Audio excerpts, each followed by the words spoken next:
Hey, DeRacers. So we want to first congratulate Buchmez on the new user giveaway. We have sent him the horse, 250 DERC, and we got him a 3-month subscription to ARM. Got a chance to talk with him about his small stable, assess some of his horses, and give him some strategies. So, Ken, congrats to that. Thanks for participating. We also want to announce that for our runner-ups, right, we had 2 of them. We had NFT Pleb and Jeffy Sweats.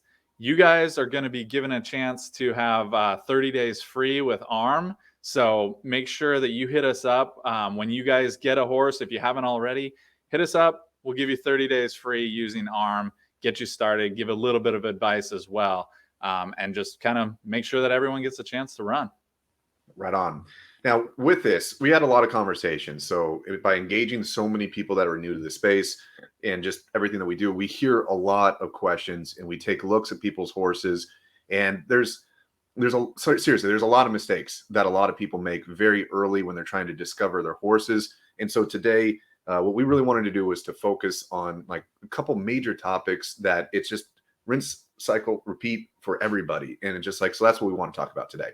Yeah, so we've got 4 major common mistakes that you're going to see, especially when you're doing discovery with your horse. And the first one that we want to talk about is impatience. Yeah, now impatience to me is a really big one because when you're doing your discovery, you do not benefit from hitting 10 on every single track or 20 on every single track. It's going to be a fast way to lose money, especially when you have a 2 through 15 furlong on every single surface. If you're to try to target that, you're going to hit 1,000 races really quickly. Most likely not going to have too much knowledge of your horses. So what I always recommend in the very beginning is to pin a specific furlong. Like I like to target 5s. So I'll do 5s on dirt, synth, and turf. Do enough of those where the vertical linear regression model is in position, which means dirt should be the slower than synth and synth should be slower than turf. If you have that in place, you will have a decent understanding of where your horse might succeed in its surface. Now, if you're just getting impatient and you're deciding to scattershot anything and you're jumping around, you're basically collecting a whole bunch of data that's not going to tell you much of a story because 2 or 3 data sets everywhere is not going to tell you where to run your horse and is probably going to lead to a lot of losses. Yeah, and this can be different when there's competitions where you're trying to get into as many tracks as possible. But overall, you'll see that there's a thread through a lot of these common mistakes, and impatience is that thread. There's going to be this desire when you get a brand new horse to just hit everything and everywhere to try to figure out if it has any skills anywhere. And what we recommend, kind of like you just said, being able to run your 5s. There's going to be 2 things that you get out of that. You're going to be able to pick out if you have a surface preference really early.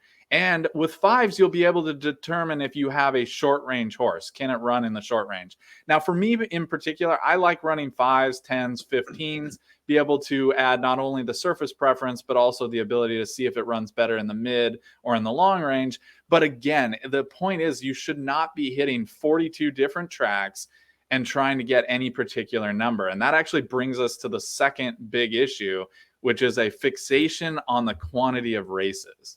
Yes. Yeah. Now, when it comes to this, even when you're looking at the linear regression model, which I swear by, over the year plus that we've now been playing and assessing everything about this game, that has been the thing that has been the most steadfast and reliable, in my opinion.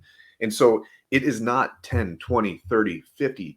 I mean, of course, the more data you get, you're eventually going to resolve this one. But to me, it's about the quality of data. If you're looking at your 5s, or if you want to do your test in 6s or 7s or whatever, it should be that steadfast model where dirt is slower than synth and synth is slower than turf. And if you've done 12 races of each of those and the model is lining up correctly vertically, you have a decent data set. Now, if you've done 25 of these things and it's not following that model, you still should benefit from more data. Just assuming that there's a fixed number and then hitting that number and going, okay, so what does this tell me about my horse? It's not going to necessarily tell you jack. You got to make sure that the quality of data is there. And if it's not there, you need more. Exactly. And when it comes to quantity, we're not saying that you never get your quantity up. We're saying that you get fixated on trying to get them all to a particular number. Once you discover what your surface is, and once you've discovered kind of where they run best in terms of distance, that's when you can start thinking about quantity, right? That's when you can actually say, well, I need to be able to see if I'm really good on 5s on dirt, let's say. I may need to get up the numbers up on my 4s and my 6s as well, right? Like, it's not just that you want the 5s. But if you know that you're good on 5s, you've done tests on 10s and 15s and you're garbage, it's like, no, don't go ahead and just run 20 to 30 times on everything up in the upper range.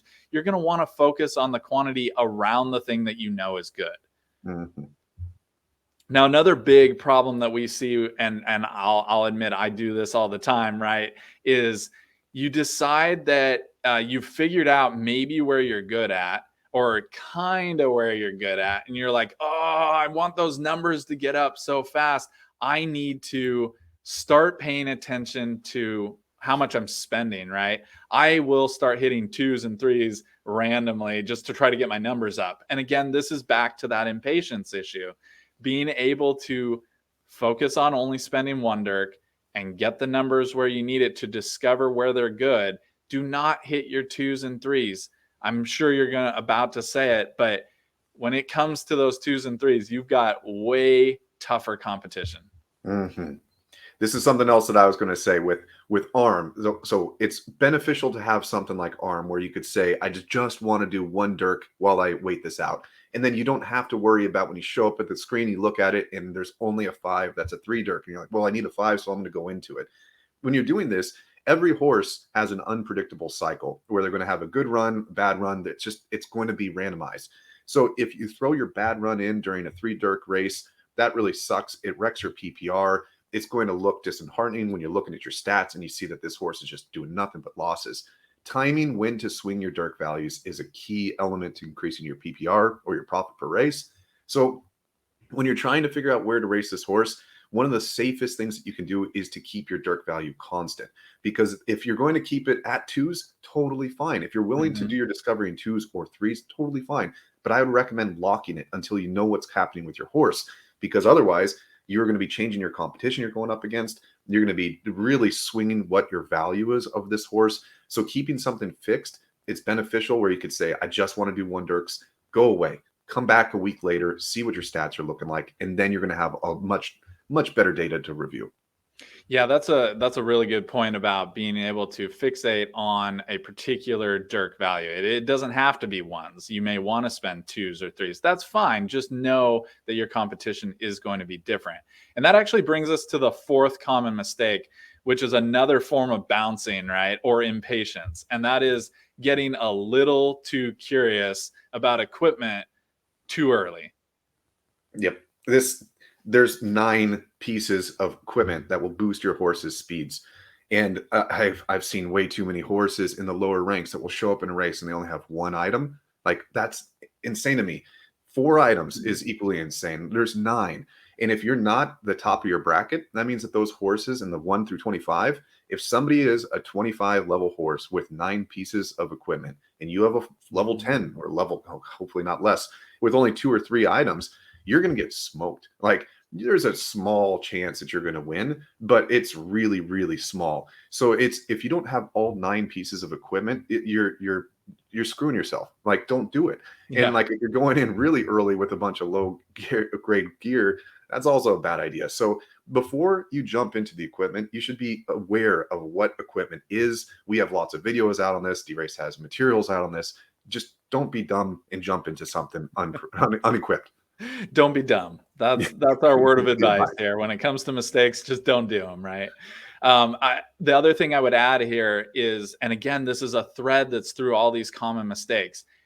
It's going to take you, even if you're doing your 5s test or you do 5s, 10s, 15s, right? Like, if you're going to be running that many tracks, you're going to find yourself up at a level 10 or 15 before you've discovered what is their best surface, before you've discovered where their best range or distance set is.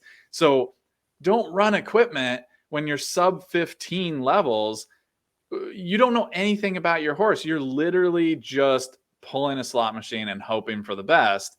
And quite honestly, that slot machine is rigged, because there is level 20, 25 horses especially in that lower bracket, that are just going to destroy you. And that's just another common mistake that we see when people are in discovery, that they go in way too early in equipment. So that's it. Like, those are the 4 major things. You're way too impatient. You spend way too much time focusing on the quantity of races that you need to run instead of the quality. You're bouncing around on your DERC values. You have no sense of whether or not you do better in 1s, 2s, 3s, high rollers, who knows. And then you spend way too much time fixating on equipment races way too early in the game. That's it. That's our advice for it. Don't do it.